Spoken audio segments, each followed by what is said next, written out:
حضور علیہ السلام سے جب پوچھا گیا کہ حضور سب سے بڑا گناہ کون سا ہے، تو آقا کریم علیہ السلام نے فرمایا کہ سب سے بڑا گناہ یہ ہے کہ ان تجعل للہ ندًا، کہ تو اللہ کے ساتھ کسی کو شریک ٹھہرائے، وہو خالقک کا، حالانکہ اس نے تجھے پیدا کیا، تجھے تخلیق کیا، اور تو اس کا شریک بنا کے بیٹھ جائے، کہ یہ سب سے بڑا گناہ ہے۔ تو راوی نے عرض کی قل تو ثم ایو، حضور پھر اس کے بعد؟ تو آقا کریم نے فرمایا ثم ان تقتل ولدک خشیۃ ان یطعم معک، تو بچے کو اس لیے قتل کر دے کہ یہ کس طرح میں اس کو پال سکوں گا، بچے کو ضائع کر دینا، اس کو قتل کر دینا۔ اللہ فرماتا ہے نحن نرزقکم وایاہم، ہم تمہیں بھی رزق دیتے ہیں، ان کو بھی دیں گے۔ تیسری بات حضور نے فرمایا ان تزانی بحلیلۃ جارک، آپ ہمسائے کی بیوی کے ساتھ بدکاری کریں، تو یہ بڑے گناہوں میں سے۔ ہمسایہ ماں جائے کی طرح ہوتا ہے، اس کی دیوار سانجھی ہوتی ہے، اس کی عزت سانجھی ہوتی ہے، اور اگر کوئی شخص طاق میں رہے اور ہمسایوں کے گھر گھس کے ان کی آبرو ریزی کر دے، تو یہ تین بڑے گناہ جو ہیں ان میں سے ایک بڑا گناہ اللہ کے محبوب علیہ السلام نے ارشاد فرمایا۔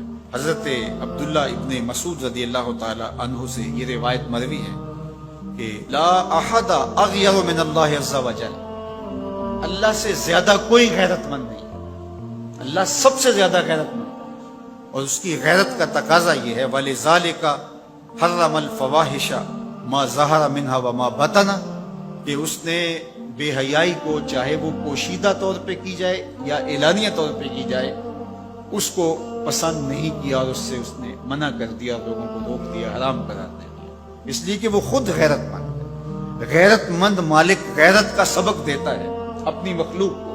اللہ تعالیٰ قرآن مجید میں ارشاد فرمایا وَلَا تَقْرَبُوا الْفَوَاحِشَ مَا ظَهَرَ مِنْهَا وَمَا بَطَنَ، فحش کام کے قریب نہ جانا، وہ اعلانیہ طور پہ کرو یا وہ مخفی طور پہ کرو۔ تو مفسرین نے لکھا کہ جو بدکاری ہے وہ مخفی فحش ہے، اور شراب نوشی یہ اعلانیہ فحش ہے۔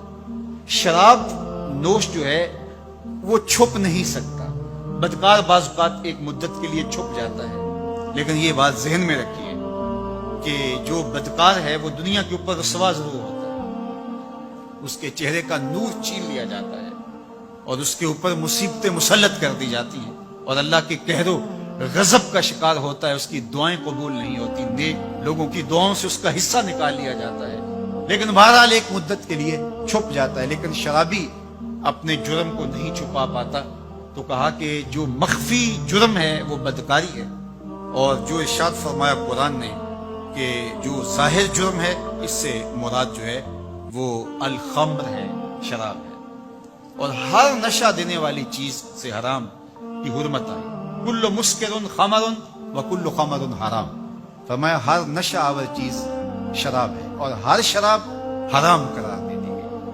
اب یہاں بھی لوگ دلیلیں لے کے بیٹھ جاتے ہیں، میاں وہ بھی ایک مشروب ہے، اس سے کیا فرق پڑتا ہے؟ میاں جب رب نے کہہ دیا تو بات ختم ہو گئی۔ ایک یہودی کے پاس ایک مسلمان مہمان ٹھہرا، تو اس نے انگور پیش کیے، تو اس نے بڑے شوق سے لیے، تو تھوڑی دیر کے بعد وہ شراب لے آیا۔ اس نے کہا استغفر اللہ، میں مسلمان ہوں، میں شراب نہیں لیتا۔ تو اس نے ہنس کے کہا یہ جو انگور آپ نے کھائے ہیں شراب اسی سے کشید ہوتی ہے۔ تو اس مسلمان نے کہا کہ آپ کی اہلیہ کدھر ہے؟ تو وہ اپنی اہلیہ کو بلا لایا، تو کہا آپ کی کوئی اولاد بھی ہے؟ کہا ہاں میری بیٹی ہے، اس کو بھی بلا لاؤ۔ تو اس کو بھی بلا لایا۔ جب دونوں آگ کھڑی ہوئی تو کہا کہ یہ حلال ہے تیرے لیے، اور یہ بیٹی اسی کی ہے، اور یہ حلال نہیں ہے۔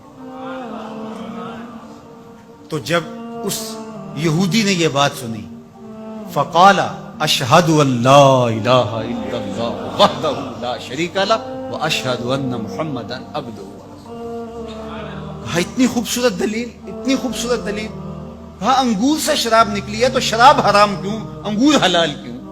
تو کہا مجھے یہ بتاؤ کہ تمہاری بیوی تمہارے لیے حلال ہے، تمہاری بیٹی تمہارے لیے حرام کیوں؟ کہا بات سمجھ میں آ گئی۔ تو میرے رب نے بعض کا تو اس کی حکمتیں ہمارے علم میں نہیں ہوتی، اور حکمت نہ جاننے کی وجہ سے ہم کہتے ہیں کہ یار یہ بات سمجھ میں نہیں آتی۔